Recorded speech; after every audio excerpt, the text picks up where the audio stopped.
মহাজন সাহেব, দয়া করেন, আমি মাত্র ৫,০০০ টাকা ধার নিয়েছিলাম।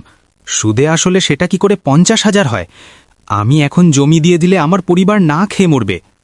ওরে রহমত, হিসাব কি আর আমি করি? হিসাব করে আমার এই খাতা। তুই সই করেছিস, এখন জমি না দিলে পুলিশ ডাকব। এই, কে আছিস? ওকে বিদায় কর। এমন অন্যায় করবেন না জমিদার মশাই, ক্ষুধার দোহাই লাগে, দয়া করুন। ৫,০০০ টাকা কিভাবে ৫০,০০০ হয়? এভাবে গরিবের হক মেরে আমাদের পথে বসাবেন না হুজুর, একটু রহম করুন। কি? আমার মুখের উপর মুখে করিস? জমিদার করিমের হিসাব নিয়ে তুই প্রশ্ন তুলিস? কি এত বড় কথা? আমি অন্যায় করছি? তোর এত বড় সাহস? কে আছিস ওখানে? ধর তো একে, ধর বলছি। বেয়াদবটাকে একটু উত্তম মধ্যম দিয়ে বুঝিয়ে দে তো জমিদার সাহেবের সাথে কিভাবে কথা বলতে হয়। এর পিঠের ছাল না তুললে শিক্ষা হবে না।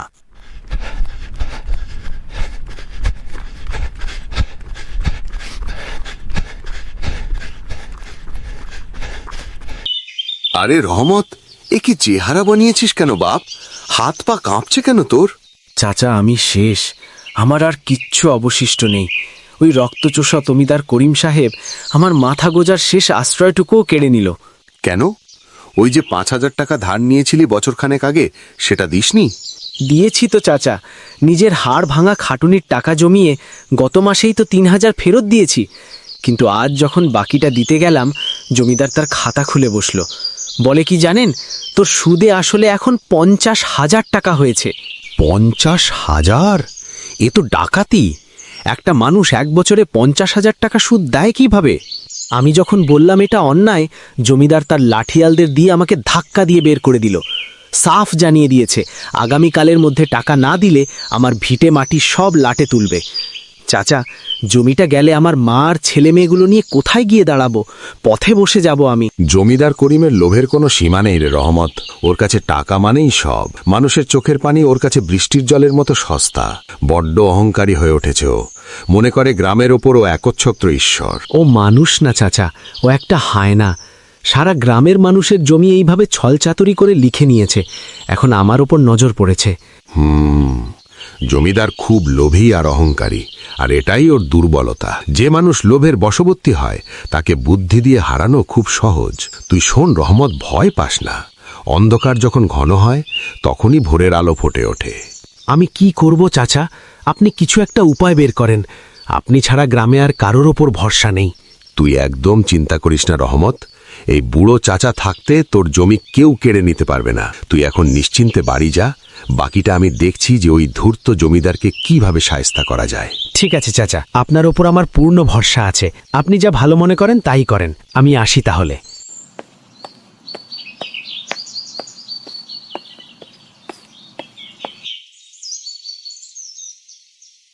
আরে শোন, একটা গোপন খবর শুনলাম। জবর খবর। চাচা মিয়ার বাড়িতে ওই যে এক ঝাঁক হাঁস দেখিস না, ওগুলো নাকি সাধারণ হাঁস না রে ভাই। বলিস কি? হাঁস আবার সাধারণ না হয়ে কি হবে? ওগুলো কি আকাশে ওড়ে নাকি? আরে না রে, শুনলাম ওগুলো নাকি সব জাদুর হাঁস।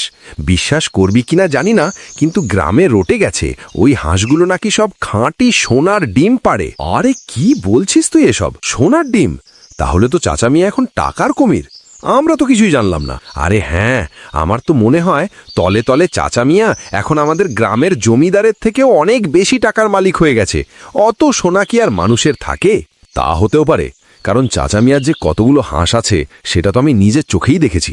সবগুলো যদি ডিম দেওয়া শুরু করে তবে তো কপাল খুলে গেছে চাচার। কিন্তু দুই প্রতিবেশীর এই অতি গোপন কথাগুলো যে বাতাসের আগে অন্য কারো কানে পৌঁছে যাবে তা তারা কল্পনাও করতে পারেনি। ঝোপের আড়ালে বিড়ালের মতো ওত পেতেছিল জমিদারের এক ধূর্ত চর। চাচা মিয়ার ঘরে সোনার ডিম পাড়া হাঁস আছে, এই খবর শোনা মাত্রই লোকটার চোখ দুটো লোভে চকচক করে উঠল। সে আর এক মুহূর্তও সেখানে দেরি করল না। এই মহা খবর জমিদারের কানে পৌঁছে দিয়ে মোটা বকশিস হাতিয়ে নেওয়ার লোভে সে তীরের বেগে দৌড় লাগালো জমিদার বাড়ির উদ্দেশ্যে। জমিদার মশাই, ও জমিদার মশাই, বাড়িতে আছেন? একটা দারুণ খবর আছে। খবরটা শুনলে আপনি অনেক খুশি হয়ে যাবেন। কি হয়েছে রে? চেঁচালি কেন এভাবে? একেবারে বাড়ি মাথায় তুলে দিলি যে। কেমন খবর বল তো শুনি। আরে আমাদের গ্রামের যে বৃদ্ধ লোকটাকে সবাই চাচা মিয়া বলে ডাকে, কি হয়েছে ওনার? কোনো জমি জমা আছে নাকি, সেটার বিষয় বলতে এসেছিস? আরে না জমিদার মশাই, আপনি কি পুরো কথাটা শুনবেন তো? সেই চাচা মিয়ার নাকি অনেকগুলো হাঁস আছে, আর সেই হাঁসগুলো সাধারণ কোনো হাঁস নয়, সবগুলোই নাকি জাদুর হাঁস। প্রতিদিন নাকি হাঁসগুলো খাঁটি সোনার ডিম পাড়ে। জাদুর হাঁস? আরে বলিস কি? তাহলে তো সেই হাঁসগুলো আমার লাগবেই। কিন্তু চাচা মিয়া অনেক চালাক লোক, ওনাকে ঠটিয়ে তো হাঁস নেওয়া যাবে না। হ্যাঁ, তাহলে কিভাবে হাতিয়ে নেবেন হাঁসগুলো? আমি হাঁসগুলো চাচা মিয়ার কাছ থেকে কিনে নেব। উনি কি বিক্রি করবেন ওনার হাঁসগুলো? চল গিয়ে দেখি, যদি বিক্রি করে তো ভালো, আর না হলে অন্য রাস্তা তো আছেই।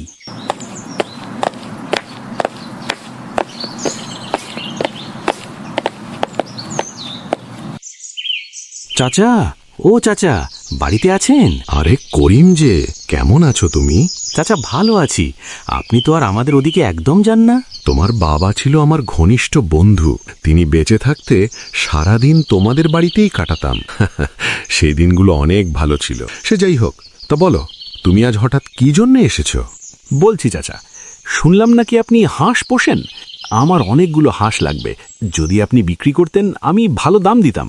না করিম, আমি হাঁসগুলো বিক্রি করতে পারবো না। হাঁসগুলো আমার খুবই প্রিয়, যার কারণে আমি ওদেরকে খাইও নি। খুব প্রিয়, আবার বলছেন খাইনি? তার মানে সত্যি হাঁসগুলো সোনার ডিম পাড়া হাঁস? বিড়বিড় করে কি বলছো করিম? ও তেমন কিছু না চাচা, আমাকে হাঁসগুলো দিন চাচা, দয়া করে। আপনার পিতা তো আপনার বন্ধু ছিল, তিনি যদি চাইতেন তাকে কি আপনি মানা করতে পারতেন? ঠিক আছে, তুমি যেহেতু এভাবে বলছো, আমি বিক্রি করব হাঁসগুলো সব। কিন্তু আমার হাঁস আছে 10টা। একটা হাঁসের দাম কিন্তু 50,000 টাকা করে পিস। তাহলে 10টা হাঁস মিলে 5 লক্ষ টাকা হবে। এ কি বলছেন চাচা? তাহলে তো আমার সম্পত্তির 4 ভাগের 3 ভাগ চলে যাবে এই হাঁস কিনতে। কিনতে হলে কেন? না হলে থাক। ঠিক আছে চাচা, আমি তাহলে কাল আসবো। আজকের দিনটা একটু ভেবে দেখি, চিন্তা ভাবনা করে দেখি কি করা যায়।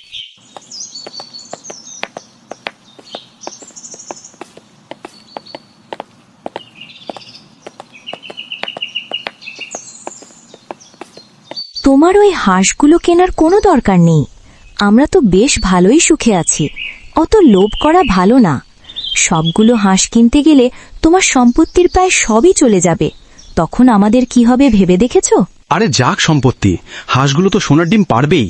একবার সেগুলো হাতে আসুক, তারপর এমন সম্পত্তি আমি 1000 গুণ বেশি কিনতে পারবো। আমাকে বাধা দিও না। আমার মানা করার দরকার ছিল, মানা করলাম। এখন দেখো ভেবে, তুমি যা ভালো মনে করো করো, পরে যেন পস্তাতে না হয়। চাচা, আমি ঠিক করেছি হাঁসগুলো আমি কিনবই। চলুন আমার বাড়িতে, টাকাগুলো বুঝে নিয়ে ভালো করে গুনে নিয়ে আসবেন। না না বাপু, আমি তো ওভাবে কেনা বেচা পড়ব না। আমি সরকারি স্ট্যাম্পের ওপরে সব লেখালেখি করে গ্রামের গণ্যমান্য কয়েকজনকে সাক্ষী রেখে তারপরে কেনা বেচা করব। পরে যেন কোনো ঝামেলা না থাকে। ঠিক আছে চাচা, আপনি যেটা ভালো বুঝেন সেটাই হবে। আমার তো শুধু ওই হাঁসগুলো পেলেই হলো।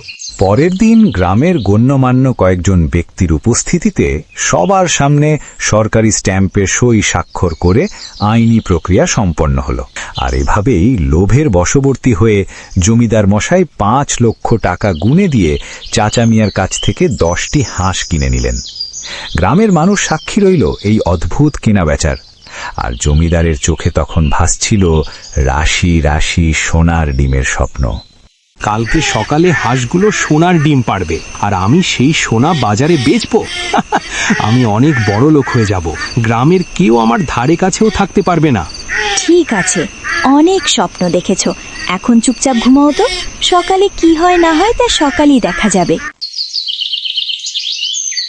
পরের দিন সকাল হতেই জমিদারের আর তর সইছিল না। রাশি রাশি সোনার ডিমের স্বপ্নে বিভোর হয়ে তিনি খুব তাড়াতাড়ি ঘুম থেকে উঠলেন। চোখে মুখে উত্তেজনার ছাপ নিয়ে তিনি দ্রুত পায়ে চললেন হাঁসের ঘরের উদ্দেশ্যে। কিন্তু হাঁসের ঘরে পা রাখা মাত্রই জমিদারের চোখ কপালে উঠল। সোনার ডিম তো দূরের কথা, কোনো সাধারণ ডিমও পারেনি হাঁসগুলো। জমিদার যা দেখলেন তাতে তিনি পুরোপুরি অবাক হয়ে দাঁড়িয়ে রইলেন। জমিদার নিজেকে শান্ত করলেন। তিনি ভাবলেন, প্রথম দিন বলে হয়তো নতুন জায়গায় মানিয়ে নিতে হাঁসগুলোর একটু সময় লাগছে। মনে মনে নিজেকে সান্ত্বনা দিয়ে তিনি ভাবলেন, আজ না হোক কাল থেকে তো অবশ্যই সোনার ডিম পারবে। কিন্তু ভাগ্যের কি নিষ্ঠুর পরিহাস! ঠিক একইভাবে পরের দিন সকালেও জমিদার হাঁসের ঘরে পা রাখা মাত্রই আবারও অবাক হলেন। সোনার ডিম তো দূরে থাক, কোনো সাদা ডিমের চিহ্নও সেখানে নেই। হাঁসগুলো মনের সুখে শুধু প্যাক প্যাক করে ঘুরে বেড়াচ্ছে। এই কে আছিস? জলদি পুলিশে খবর দে। ওই বুড়ো চাচা মিয়া আমাকে ঠকিয়েছে, আমার সাথে বেইমানি, ওকে আমি জেলের ভাত খাওয়াবো। তাড়াতাড়ি যা, পুলিশে খবর দে।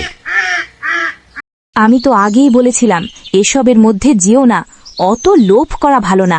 এখন পড়লে তো মহা বিপদে, নিজের সম্পত্তির 12টা তো বাজিয়েই ছাড়লে। আমি ছাড়বো না ওই চাচা মিয়াকে।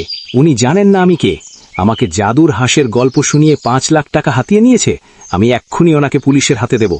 আমার সাথে বেইমানি করার মজা আমি হাড়ে মাসে বুঝিয়ে দেব। জমিদার মশাই রাগে ফেটে পড়ে সোজা থানায় গিয়ে হাজির হলেন। বড় বাবুকে তিনি সমস্ত কিছু খুলে জানালেন, কিভাবে জাদুর হাঁসের কথা বলে চাচা মিয়া তার কাছ থেকে 5 লক্ষ টাকা হাতিয়ে নিয়েছে।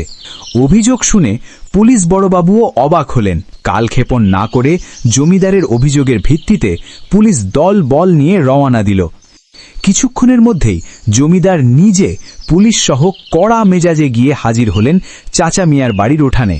আরে চাচা মিয়া, কি শুনছি এসব? আপনি নাকি জাদুর হাঁসের কথা বলে জমিদার মশাইয়ের কাছ থেকে 5 লক্ষ টাকা হাতিয়ে নিয়েছেন? কি বলছেন অফিসার আপনি? আমি তো নিজের মুখে কখনো বলিনি এটা জাদুর হাঁস।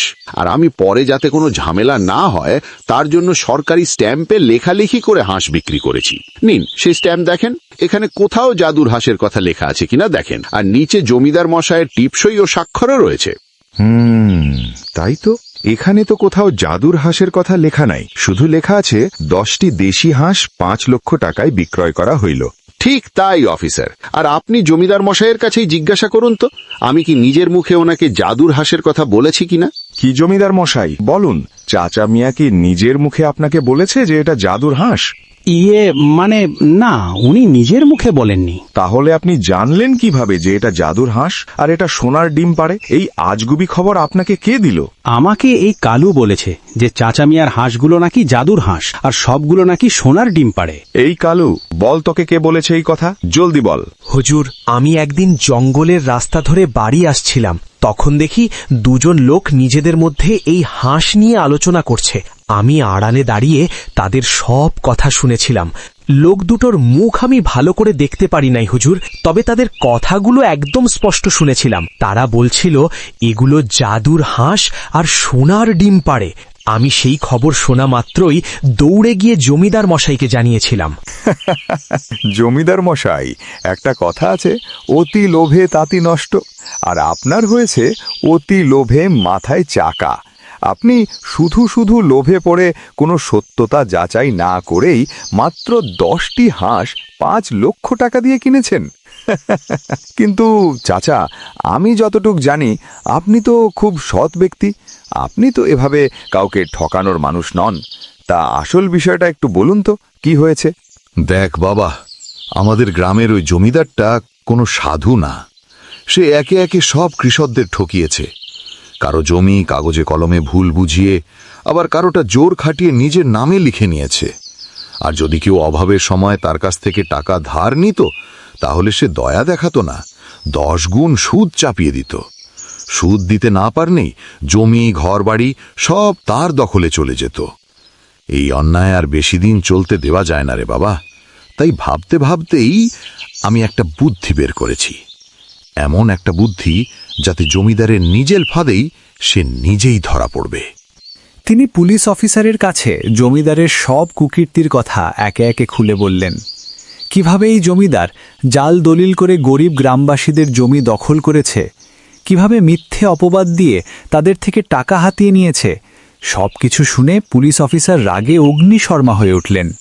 ছিঃ, জমিদার মশাই, আপনার মতো মানুষের জায়গা সমাজে নয়, জেলেই হওয়া উচিত। আজই আপনার সব অন্যায়ের হিসেব হবে। চলুন থানায়। পুলিশ জমিদার মশাইকে গ্রেপ্তার করে থানায় নিয়ে গেল। গ্রামের মানুষ নিজেদের চোখে জমিদারের পতন দেখল। এরপর চাচা মিয়া সেই 5 লক্ষ টাকা নিয়ে গ্রামের সাধারণ মানুষদের মাঝে জড়ো হলেন এবং সবাইকে তো বুঝিয়ে দেওয়া হলো, লোভে পাপ, পাপে মৃত্যু। অন্যের সম্পদ অন্যায়ভাবে দখল করলে কিংবা সীমাহীন লোভ করলে তার পরিণাম কখনো ভালো হয় না, বুদ্ধি এবং সততার কাছে সবসময় লোভ আর মিথ্যার পরাজয় নিশ্চিত। তাই যা আছে তা নিয়েই সন্তুষ্ট থাকতে শিখুন, কারণ লোভ আপনাকে সাময়িক লাভ দিলেও শেষ পর্যন্ত সব কিছুই কেড়ে নেয়।